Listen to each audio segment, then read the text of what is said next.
friendly flag down program sa LTO-7.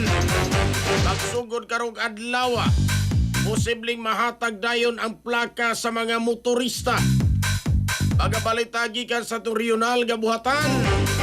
Sayro nato ang detalye nini pinagi sa pagpamati mga katropa ni katropang Almi Mata. Live report.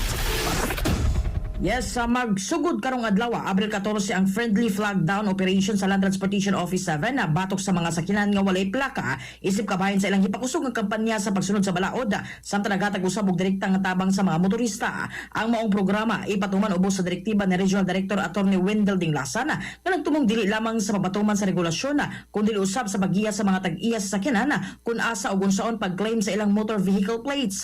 Sa panahon sa operasyon, ang mga motorista nga para sa dalan duolon sa maayong pamaagi ug ipaybaw sa usong proseso sa pagkuha sa ilang plaka. Kinahanglan lang ipakita ang Motor Vehicle Official Receipt kun OR ug Certificate of Registration kun CR aron masuta sa LTO personnel ang record ug kahimtang sa availability sa ilang plaka. Matod pa sa ahensya, kung kumpleto ug verified ang records sa sakinan ug motorsiklo, posible nga mahatag dayon ang physical nga plaka didto mismo sa lugar sa operasyon.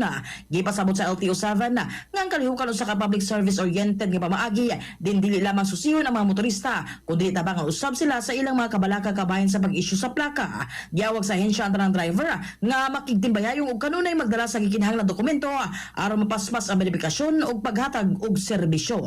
Mga katropa, alang sa magbahimsog sa panlawas, inumong Santhona Plus Gold. Alang sa naghahiusang Pilipino para sa Pilipinas. Kini yung katropa Almi Mata, XFM News. XFM report.